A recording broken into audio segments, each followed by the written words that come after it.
और मजबूत साथी श्री राजीव रंजन जी, मुख्यालय प्रभारी और बड़े भाई श्री नवीन आर्या जी, आपके टेक्निकल श्रम एवं के प्रदेश अध्यक्ष और टेक्निकल सेल के इंजीनियर रामचरित्र सिंह जी, हम लोगों के अभिभावक, यहां पर उपस्थित श्रीमती उषा प्रसाद जी, श्रीमती मालती सिंह जी, सम्मानित नेता श्री वीरेंद्र मुन्ना जी,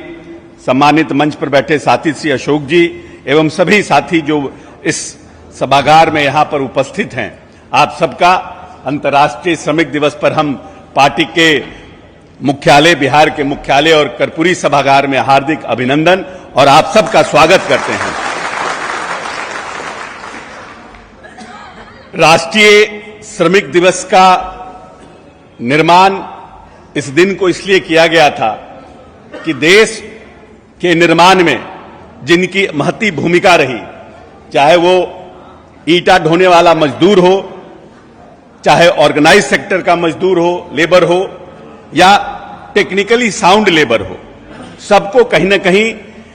जो इस देश के विकास में जिनकी महती भूमिका है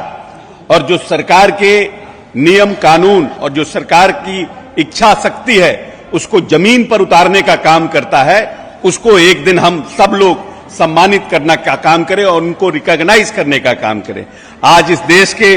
और पूरी दुनिया के श्रमिकों को संवेदनशील होकर उनके किए गए कार्यों को सम्मान करने का दिन है, उनके प्रति अपनी कृतज्ञता व्यक्त करने का दिन है। और हम मानते हैं कि जब से हमारे नेता ने इस बिहार की बागडोर संभालने का काम किया 2005 में, तब से यह बिहार जब नेता को मिला था तो मात्र 24,000 करोड़ का बिहार था और आज अपने 20 साल के अथक प्रयास से और अपनी दूरदर्शी सोच से माननीय नेता ने इस बिहार को लगभग 3.25 लाख करोड़ के बजट का बिहार बनाने का काम किया और इस बिहार की मूलभूत संरचना के विकास में उन्होंने पहला जोर दिया कि अगर बिहार को जिस व्यक्ति ने अपनी दूरगामी सोच के साथ इस बिहार की बागडोर संभालने का काम किया था, उनकी सोच इतनी लंबी थी कि उनको लगता था कि जब तक हम बिहार के मूलभूत संरचनाओं का विकास नहीं करेंगे तब तक जो हम इस प्रदेश में कृषि पर आधारित जो हमारा प्रदेश था, क्योंकि बिहार का बंटवारा हो चुका था, झारखंड एक नया प्रदेश बना था और उसके तुरंत बाद माननीय नेता को यह बिहार मिला था, तो कैसे हम बिहार की मूलभूत संरचना को बदले। और लंबे, आपको जान के प्रसन्नता होगी कि जिस विभाग के हम मंत्री हैं, जब हम विभाग को नहीं संभाला तो मुझे इसकी जानकारी नहीं थी, लेकिन जब ये बिहार में माननीय नेता आए 2005 में, तो ग्रामीण सड़कों की संख्या इस बिहार में मात्र 8,000 किलोमीटर थी और वो भी सिर्फ और सिर्फ प्रधानमंत्री सड़क योजना, और वो भी बाहर की एजेंसियां, जो भारत सरकार जिनको एजेंसी चुनती थी, वो यहां सड़क का निर्माण करते थे। और आज 20 वर्ष में इस बिहार में माननीय नेता ने जो ग्रामीण कार्य विभाग, एक छोटा विभाग था, उसको माननीय नेता ने 1,14,000 किलोमीटर सड़कों का निर्माण बिहार के बजट से बनाने का काम किया। और इस प्रदेश में आज 20 साल के बाद कहां 8,000 किलोमीटर और कहां 1,14,000 किलोमीटर सड़क का निर्माण किया। और इस प्रदेश की मूलभूत संरचनाओं को, ये तो एक विभाग की बात कर रहे हैं, और मुख्य जो आरसीडी हमारा है, रोड कंस्ट्रक्शन डिपार्टमेंट, उसके माध्यम से अलग सड़कों का निर्माण हुआ। हम सिर्फ ग्रामीण कार्य विभाग की बात कर रहे हैं। तो पूरी तरह से, और इसमें जो सड़कों का निर्माण हुआ उसमें श्रमिकों की, चाहे वो स्किल्ड लेबर हो, अनस्किल्ड लेबर हो, उनकी महती भूमिका है। इसीलिए आज जो बिहार 3,18,000 के आसपास करोड़ का बजट का बिहार बना है, इसमें आप सभी श्रमिकों की भी एक महती भूमिका है। और अगर आज बिहार देश के पटल पर एक चमकता सितारा की तरह उभरता हुआ नजर आ रहा है माननीय नीतीश के नेतृत्व में, तो उसका भी कारण आप ही हैं। और आपने न सिर्फ हमारे पहले की जो सरकारें थी उनकी सोच थी चरवाहा विद्यालय की मानसिकता का, जब नेता जब शासन में आता है तो उसकी सोच कैसी है और वो कैसा शासन करने वाला है, ये भी बहुत महत्वपूर्ण है। इसके पहले के जो लोग थे जिनको बिहार की जनता ने बहुत प्यार और सम्मान से, जितना प्यार और सम्मान से माननीय नेता नीतीश जी को इस बिहार की बागडोर सौंपी है, उतना ही प्यार और स्नेह से उनको भी इस प्रदेश की बागडोर सौंपने का काम किया था। लेकिन उनके कार्यकाल में इस प्रदेश में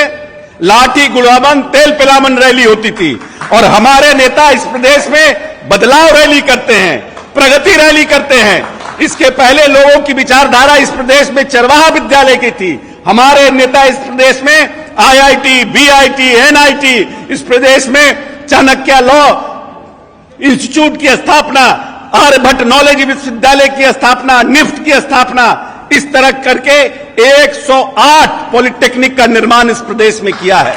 क्योंकि उनको पता है कि हमारे यहां पूरी दुनिया में पर स्क्वायर किलोमीटर सबसे ज्यादा आबादी है, हमारे यहां नौजवान ज्यादा हैं, हमारे यहां बेरोजगारी ज्यादा है, हमारे यहां पानी का खपत ज्यादा है, हमारे यहां बिजली का खपत ज्यादा है, हमारे यहां अनाज का खपत ज्यादा है। इसीलिए माननीय नेता ने कृषि रोड मैप 1, 2 और 3 के माध्यम से जो हम उत्पादन कर रहे थे, मक्का में हमें दुगुना करने का काम किया, दलहन में हमें 1.5 गुना करने का काम किया, गेहूं में हम 1.5 गुना हुए और चावल के धान के उत्पादन में लगभग 2.5 गुना हमने उत्पादन को बढ़ाने का काम किया। जो सिंचित भूमि हमारे यहां 1.5 लाख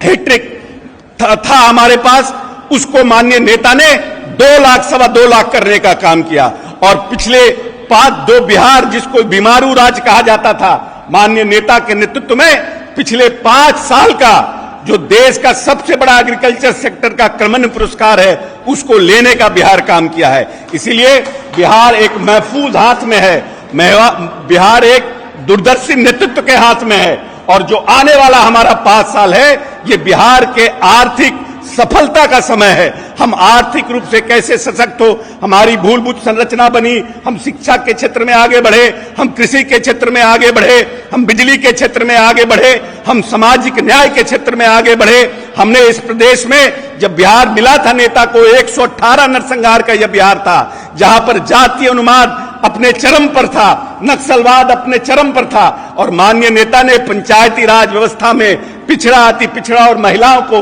आरक्षण करके इस पूरे नक्सलवाद को और जातीय उन्माद को खत्म करने का काम किया है। इसीलिए आइए, जो ये 5 साल बिहार का आने वाला है, ये हमारे आर्थिक उन्नति का और आर्थिक रूप से बड़े छलांग लगाने का समय है। इसलिए महफूज हाथ में, जिस हाथ में बिहार आगे बढ़ा है, उसी हाथ में आने वाले 5 वर्ष में बिहार आगे बढ़े, इसका संकल्प लें। और सभी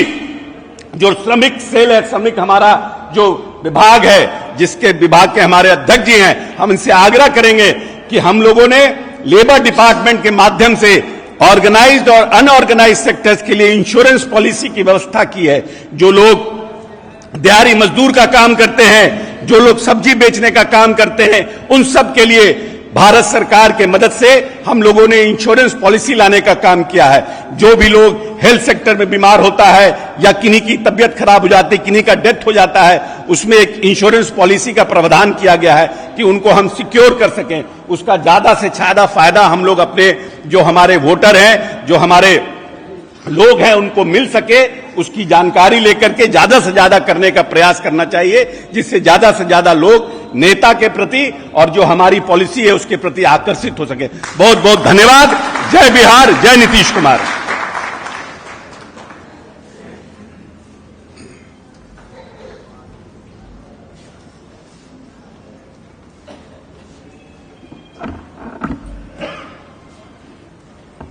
अभी अभी आप लोग को अपने संबोधन भाषण में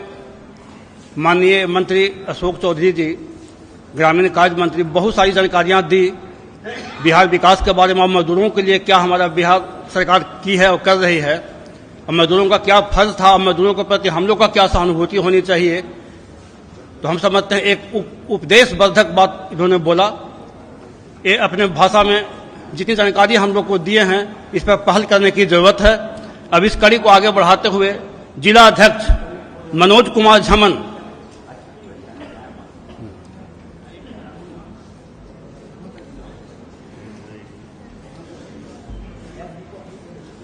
भोजपुर जिला अध्यक्ष है।